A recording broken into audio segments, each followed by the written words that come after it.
Bom dia, irmãos. Que a graça e a paz esteja com todos. Amém?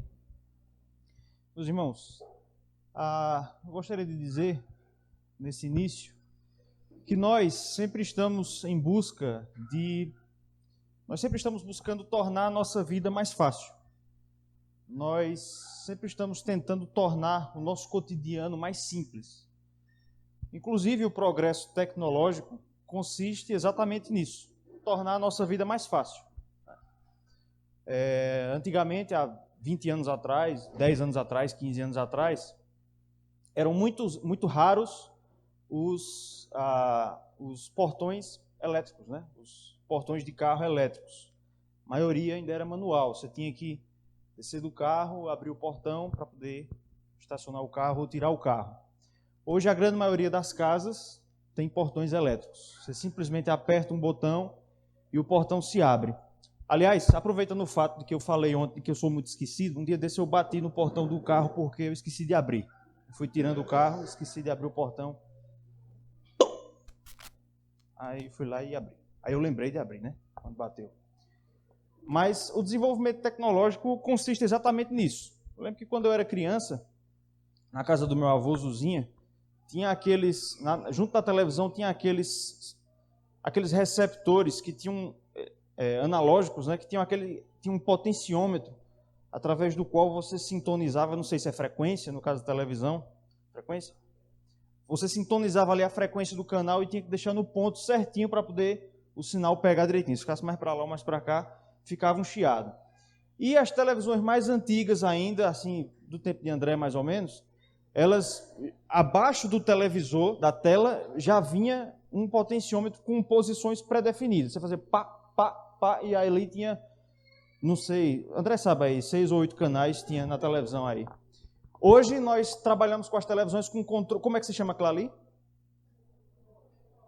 Controle remoto. Já parou para pensar nessa expressão? Essa expressão traduz exatamente a evolução do controle da televisão. Agora você pode controlar remotamente, ou seja, à distância. Você não precisa ir mais lá, né? Nessa época em que eu ia muito na casa do meu avô, na Jurubeba, ele ficava assistindo à noite televisão, e se passasse alguma coisa imprópria para crianças, era aquela correria, né? Para poder, né? Hoje não, hoje você com um toque, você muda o canal, você aumenta o volume, diminui. Mas existem algumas coisas, irmãos, que não tem como tornar mais fácil. Para algumas coisas, a receita vai ser sempre a receita velha e a receita difícil. Eu acho que, por exemplo, a saúde física tem a ver com isso. Caio falou aqui no sábado, né, no domingo de manhã, sobre a descrença dele em relação a esses alvejantes, né, de roupa. Eu tenho muita descrença em relação a esses produtos que a gente vê vendendo na televisão que se propõem a lhe dar saúde de ferro, né? O mais famoso deles é o ômega 3, né? Que é vendido por... A propaganda é aquela mulher que tem a voz trêmula, né? O ômega 3, Regina. Ela fala assim. Na feira em São Bento, dia de sábado... Oi? Darcy? Araci. Araci da voz trêmula. Lá na feira em São Bento, às vezes quando eu estou andando lá, sempre tem esses tônicos. Não sei exatamente se é um tônico que eles dizem. E assim, pela propaganda do camarada lá, se você tomar, você vira o Capitão América. Porque cura tudo. E a gente sabe que não é assim que funciona, né? A gente sabe que saúde do corpo tem a ver com a receita velha, que é alimentação balanceada e exercício físico. Não tem como facilitar isso, não tem como arrumar fórmula mágica para isso. Para algumas coisas não existe receita pronta. Não existe fórmula mágica. Algumas coisas vão ser sempre feitas da mesma forma numa receita antiga e do jeito difícil. E o texto que nós vamos ler hoje, para terminar a nossa série de estudos aqui no acampamento, vai nos mostrar que a vida cristã é exatamente uma dessas coisas. O texto que nós vamos ler vai nos mostrar que para a vida cristã não existe receita fácil. Não existe maneira fácil. Não existe tutorial de 5 minutos sobre como viver a vida cristã. A vida cristã, a nossa caminhada com Cristo, é vivida mediante uma receita antiga, difícil, trabalhosa, mas é exatamente ela que nos conduz à salvação. E eu quero convidar agora os irmãos para abrirem suas Bíblias na carta aos Hebreus, capítulo 12, versos de 1 a 3.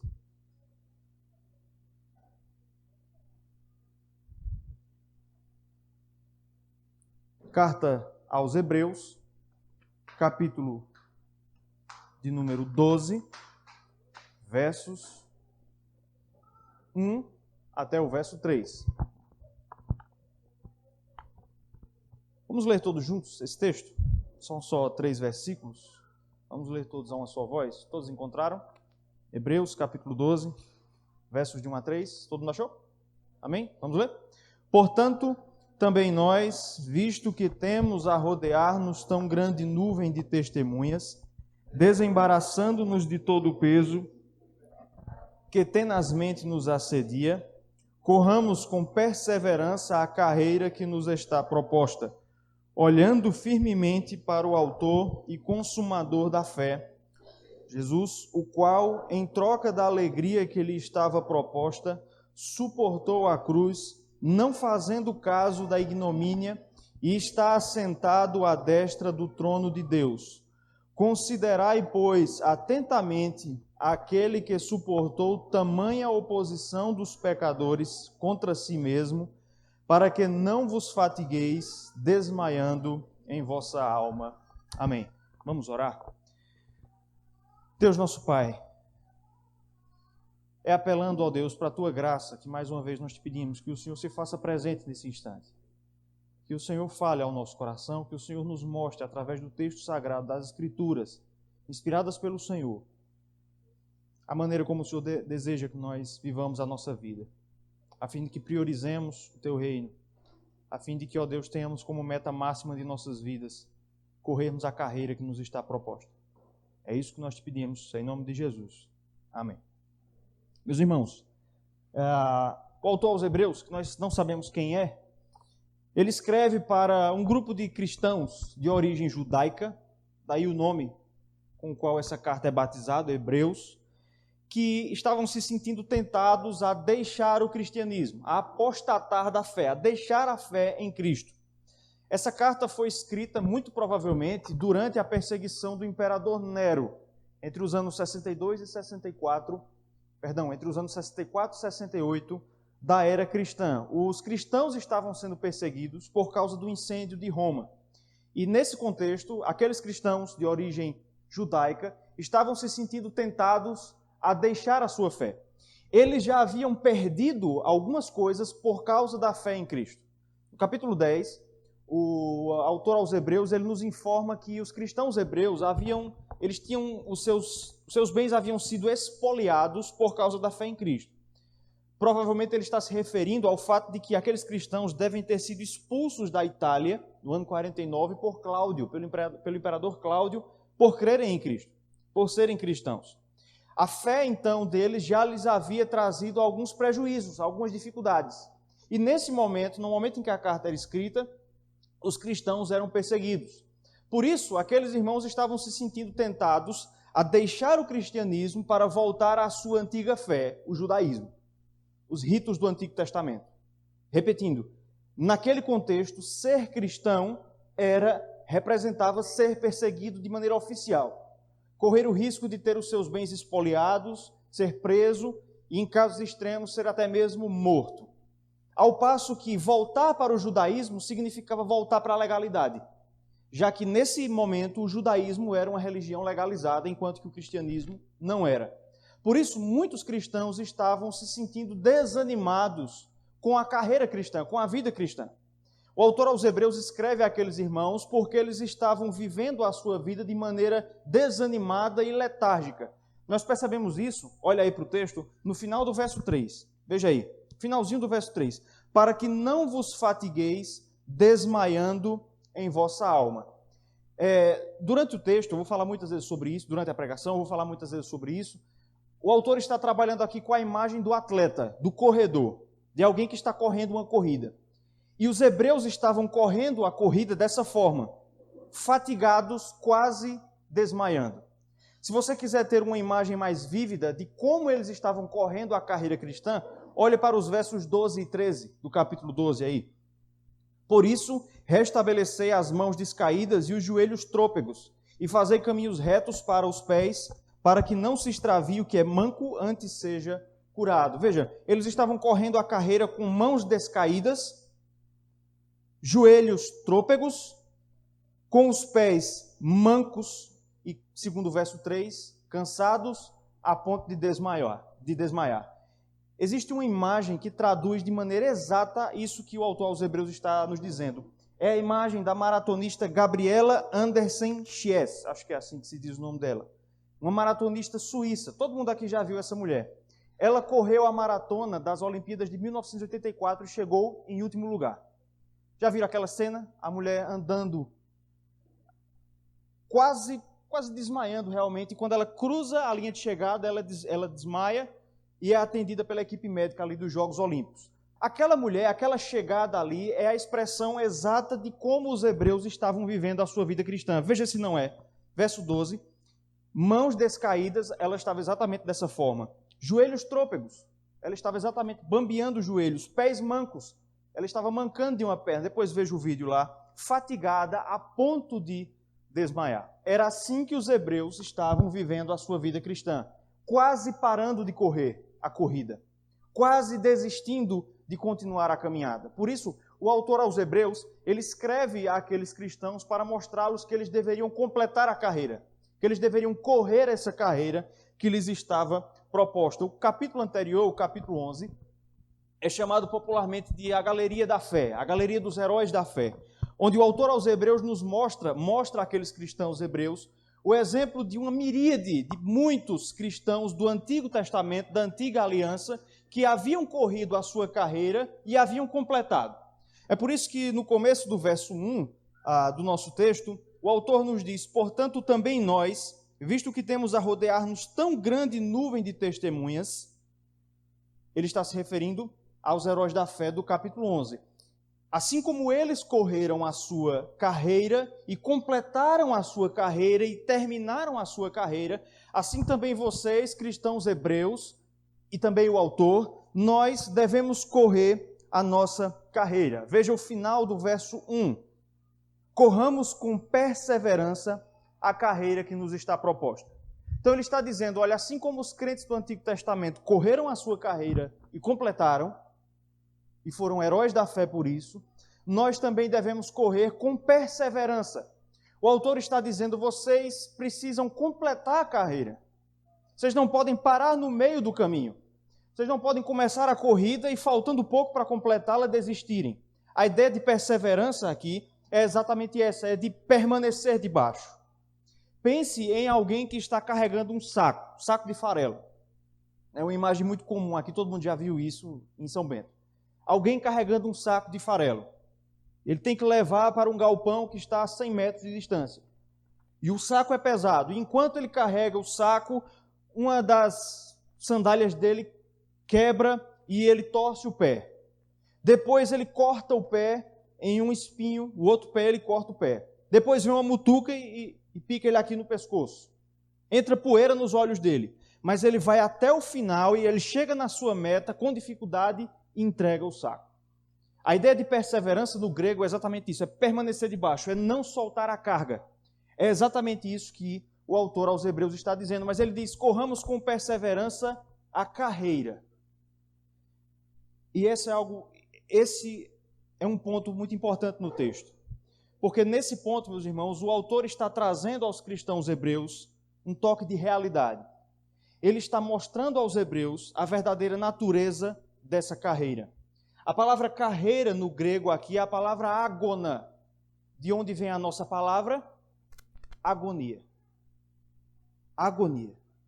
Essa palavra aparece mais 5 vezes no Novo Testamento, além dessa ocorrência na carta aos Hebreus, mais 5 vezes, todas nas cartas de Paulo.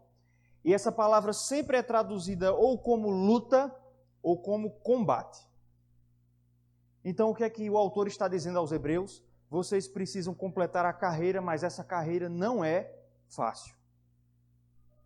É uma luta, é um combate. E essa carreira, essa luta, vai muitas vezes levar vocês à agonia. mas é exatamente dessa forma que vocês irão conseguir completar a corrida. Os cristãos hebreus, irmãos, eles estavam querendo desistir da carreira por causa das dificuldades. Porque era difícil ser cristão naquele contexto, assim como continua sendo difícil ser cristão verdadeiro nos nossos dias. O autor aos Hebreus está mostrando então que é exatamente no caminho da dificuldade que nós alcançamos a vitória. Jesus falou sobre isso no Evangelho de Mateus, capítulo 7, verso 14, quando ele diz que estreita é a porta, mas também apertado é o caminho. Não é só a porta que é estreita, o caminho também é apertado. Mas esse é o caminho que, segundo o Senhor, conduz à salvação. O apóstolo Pedro também fala sobre isso na sua primeira carta, a primeira carta de Pedro, quando ele diz que é com dificuldade que o justo é salvo. É com dificuldade, o caminho do justo até a salvação é dificultoso. E, meus irmãos, há muitas pessoas que não querem entender isso. Há muitas pessoas correndo a carreira cristã que querem atingir o alvo final sem antes passar pela agonia. Há muitas pessoas que acham que conseguirão completar a carreira sem antes passar pelo sofrimento. Novamente, como eu falei antes, a imagem aqui do escritor é de um corredor. Qual é a corrida que ele tem em mente? A maratona, que já existia nessa época nas Olimpíadas gregas. A maratona é uma corrida de 42 quilômetros. Então eu quero fazer aqui um comparativo com vocês. A corrida mais longa dos Jogos Olímpicos é a maratona, 42 quilômetros. Qual é a mais curta? 100 metros rasos. 100 metros rasos. Maratona, 100 metros rasos.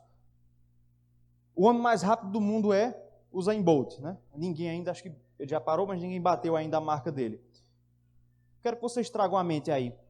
Qual é o perfil de Usain Bolt? Como é que ele é fisicamente?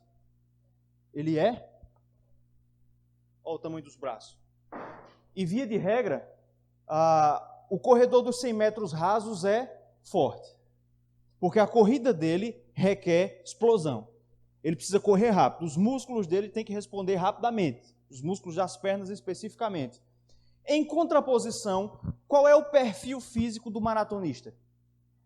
Extremamente magro.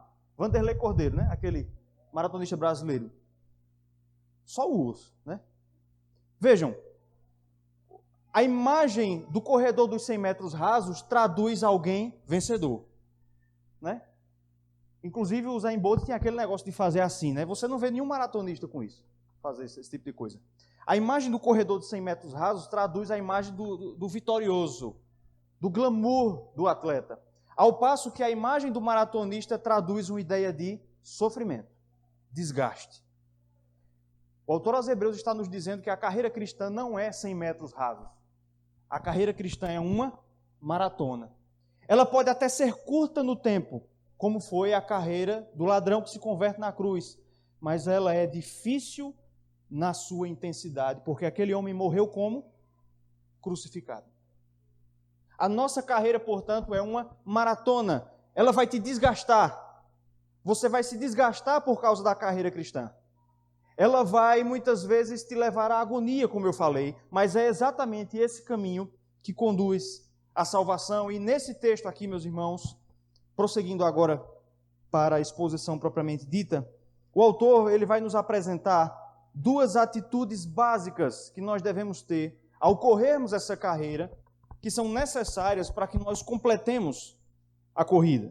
São duas atitudes básicas aí que o autor nos apresenta. A primeira delas está no versículo 1, e é uma atitude de natureza negativa.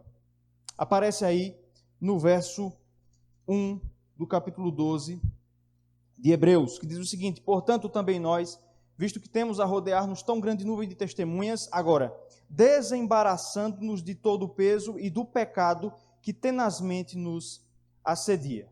Desembaraçando-nos, ou seja, desfazendo-se do peso e do pecado que tenazmente nos assedia.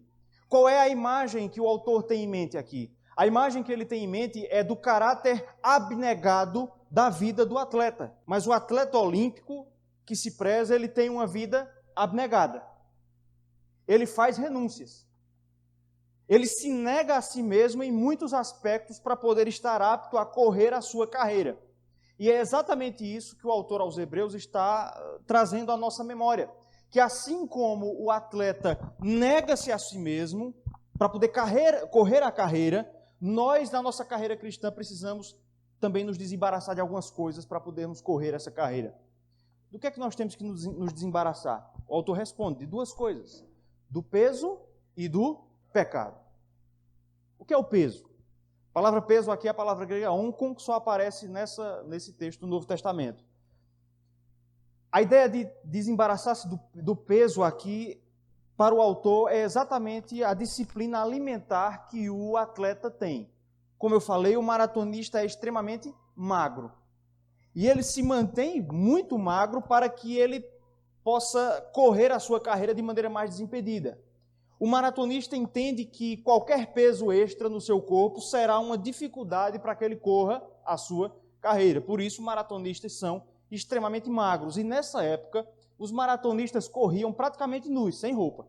Só cobriam as partes mesmo e corriam. Para quê? Para que haja o mínimo de peso necessário. Nos nossos dias, as empresas de fabricação de material esportivo fabricam roupas extremamente leves.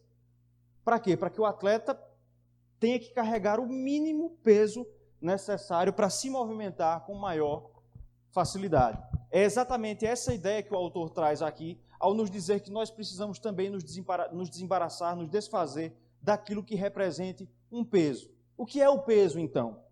O peso aqui no texto, irmãos, são coisas que não são pecado. Porque o autor diz, desembaraçando-se do peso e do pecado. Então o peso não é pecado. São coisas que não são pecado. São lícitas em si mesmas. Mas a depender da pessoa, do contexto, da ocasião, elas podem se tornar em peso. Elas podem atrapalhar a nossa carreira. O que é que nós poderíamos, então, exemplificar aqui como peso? Diversas coisas.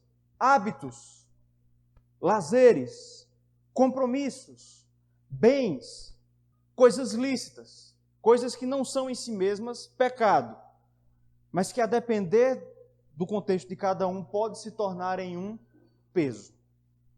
Pode se tornar em um peso.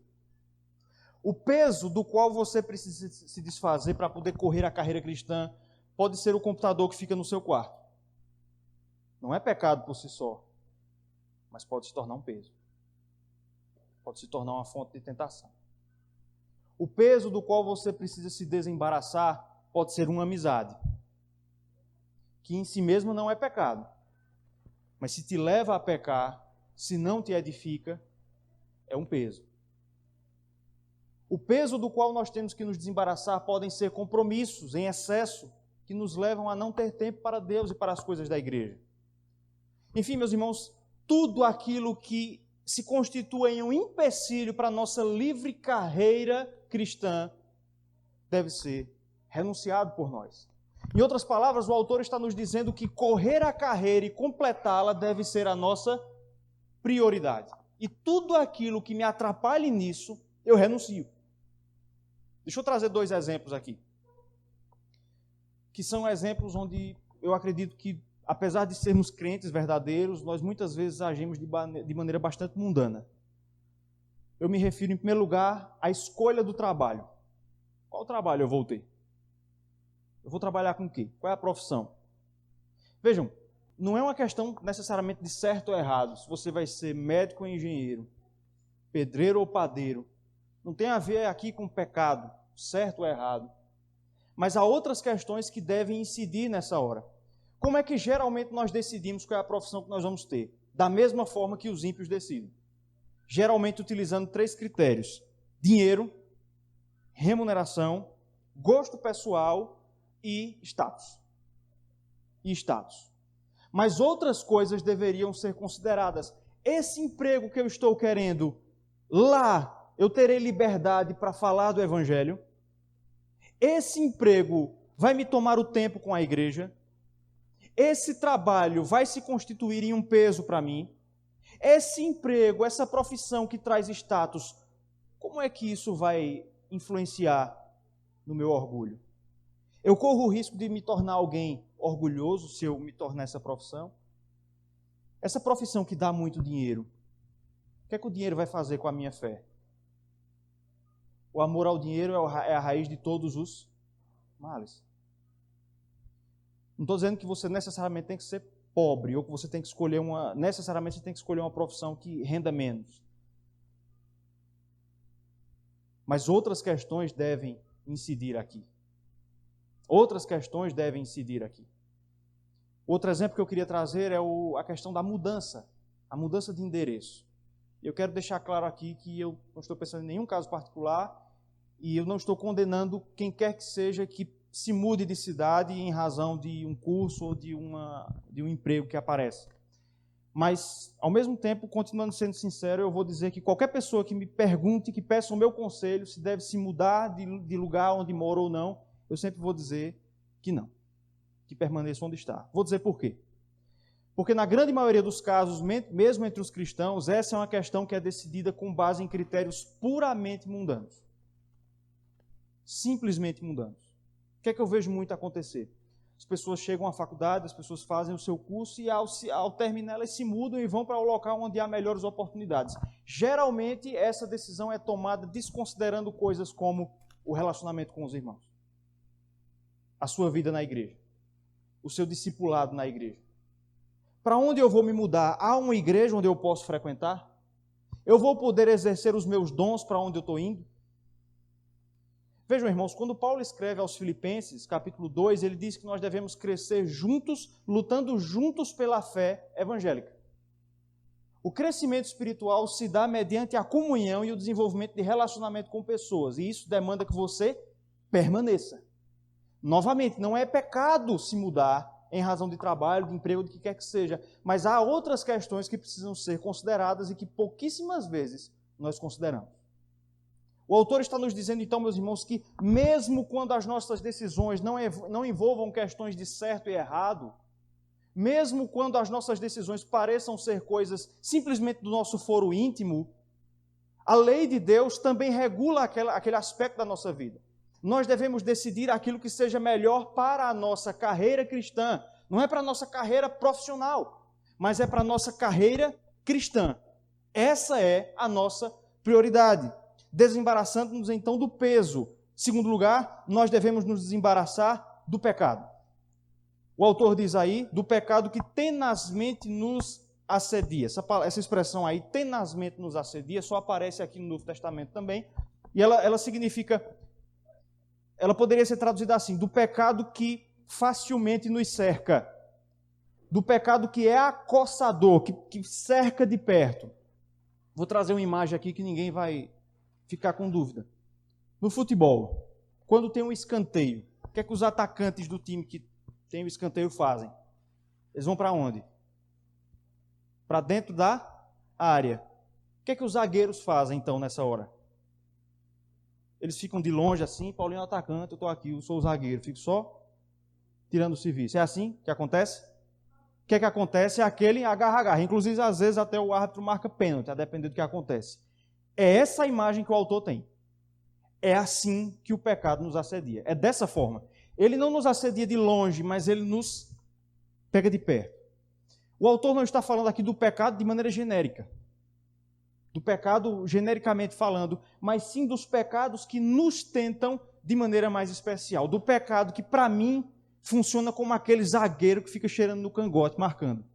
É disso que o autor está falando. Isso varia de acordo com cada pessoa. O autor está dizendo, então, que aquele pecado que te tenta de maneira mais específica, você deve se desembaraçar dele. E, em geral, meus irmãos, esses pecados são pecados, no caso dos cristãos, são pecados que nós consideramos pecados de menor importância. Pecados, entre aspas, menores.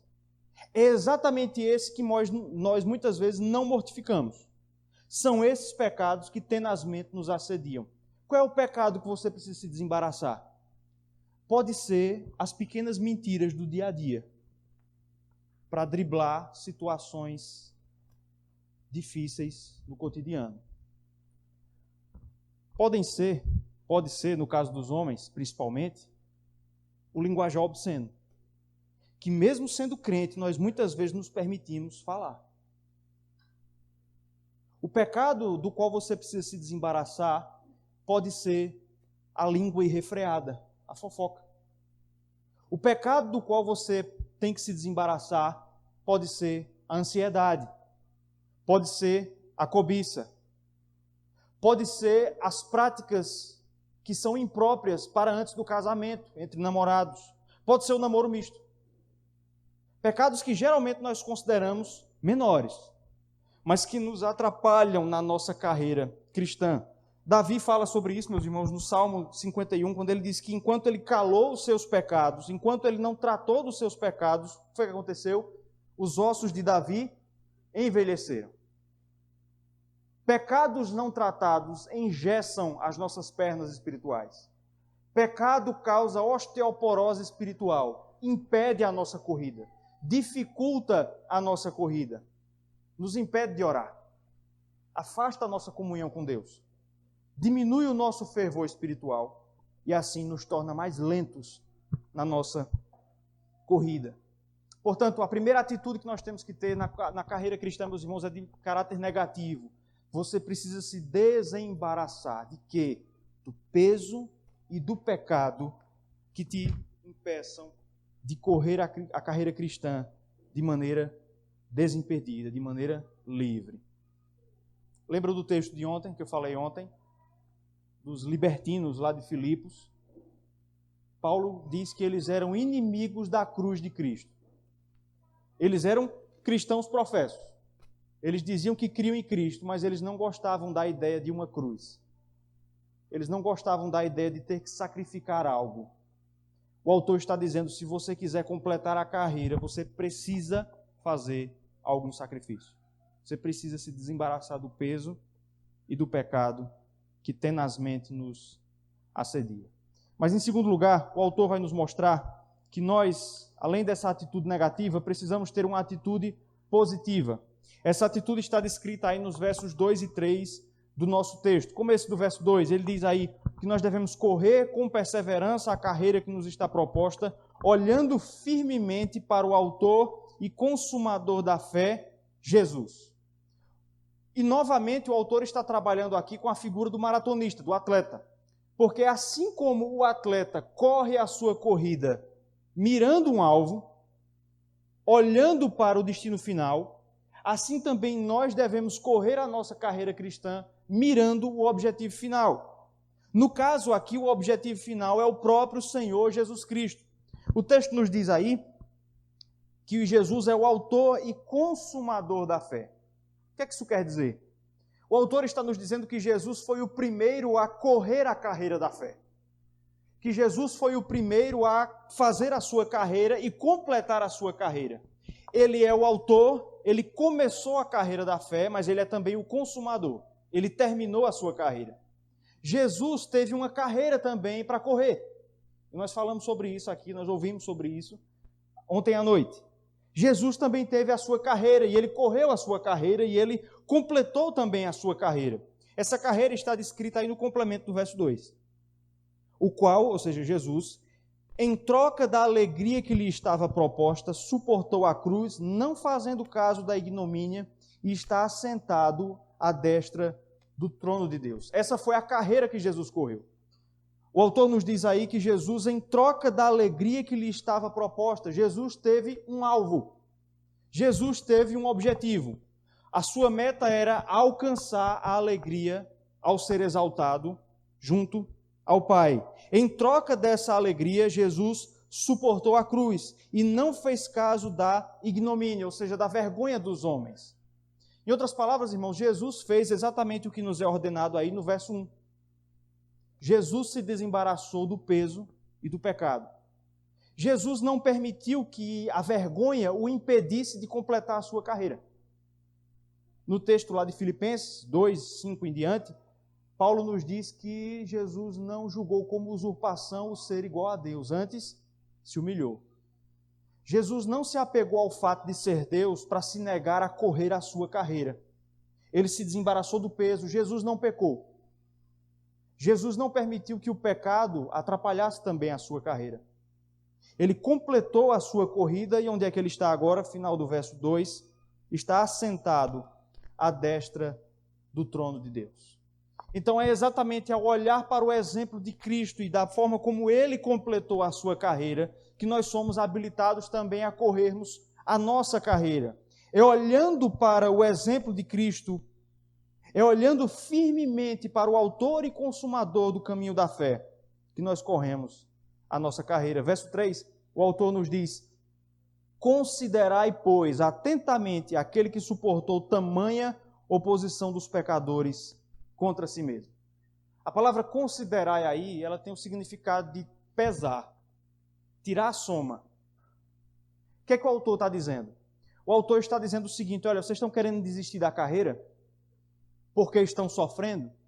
Façam o seguinte: peguem o seu sofrimento, peguem uma balança, aquela balança de pesos, coloque o seu sofrimento de um lado e do outro lado coloque o sofrimento de Cristo. O que é que vai pesar mais? Quem sofreu mais? Cristo. Considerai, pesem o sofrimento daquele que sofreu tamanha oposição. Qual foi a oposição que Jesus sofreu? O abandono de seus discípulos, um deles o traiu, o outro negou, os outros 10 o abandonaram. Seus irmãos não criam nele no começo. Lembram disso? Seus irmãos não criam nele no começo da sua carreira. Foi julgado por um homem corrupto, por Pilatos. Foi torturado pelos soldados romanos. Foi cuspido. Sofreu a oposição dos homens. Mas principalmente, irmãos, Jesus recebeu sobre si o peso imensurável da ira de Deus sobre ele. Quem aqui já assistiu aquele filme Tempo de Matar?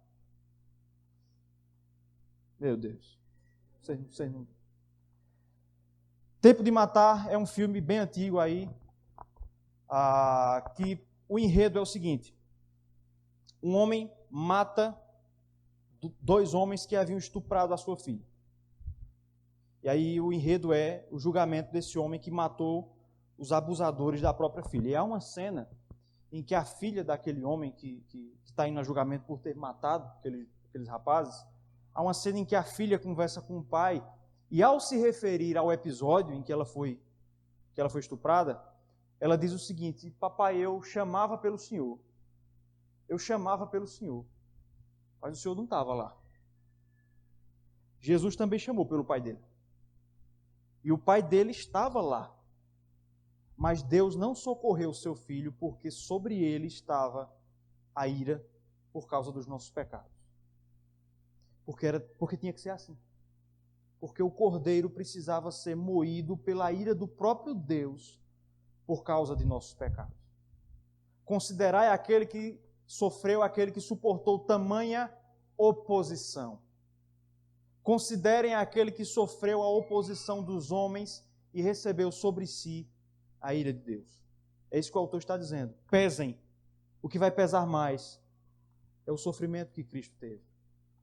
Por isso, irmãos, se o Senhor Jesus completou a sua carreira tendo sofrido tudo isso, é olhando para o exemplo de Cristo também que nós podemos completar a nossa carreira cristã. Um teólogo, meus irmãos, chamado Alistair McGrath, eu quero terminar com essa frase, ele diz o seguinte: Deus sabe o que é ser humano. Deus sabe o que é ser humano. Uma ideia que nos deixa perplexos e nos consola. Ele, Deus, não é feito um general que dá ordens da segurança de um abrigo à prova de bombas, a quilômetros da linha de frente. Não. Mas é semelhante a um líder que conduz pessoalmente os soldados na frente de combate e já fez antes tudo o que lhes ordena. Se Deus pede que soframos em seu nome, é porque Ele já sofreu no nosso lugar. Se Deus pede que soframos em seu nome, é porque Ele já sofreu em nosso lugar. Portanto, é olhando para o exemplo de Cristo, é na força de Cristo, através do Espírito, que nós completamos a carreira. Não é na sua força, não é na força do seu braço. Não é na força do seu braço que você vai se desembaraçar do peso e do pecado e vai completar a carreira. Mas é na força de Cristo e no exemplo de Cristo que você pode fazer todas essas coisas. Tudo posso naquele que me fortalece. Amém. Deus nosso Pai, obrigado, Senhor, por esse momento, por esse acampamento, por esse retiro. Deus, a nossa oração é que o Senhor nos capacite a, de fato, ó Deus, termos como meta última e final e principal vivermos contigo, ó Deus, e andarmos em comunhão com o Senhor. E priorizarmos o teu reino e te conhecermos mais e mais. Ajuda-nos, ó Deus, capacita-nos a, olhando para o exemplo de Cristo, nos desembaraçarmos de todo o peso do pecado e assim corrermos livremente a carreira que nos está proposta. Carreira esta, ó Deus, que pode até mesmo se constituir em uma agonia. Mas a nossa oração é que o Senhor nos ajude a entender que nós não estamos desfilando em uma passarela, mas sim, ó Deus, trilhando um caminho apertado, marcado pelo arrastar de uma cruz, mas que finda, ó Deus, na glória celestial. Por isso, ó Deus, nos fortalece e nos abençoa. É no nome de Jesus que nós oramos. Amém.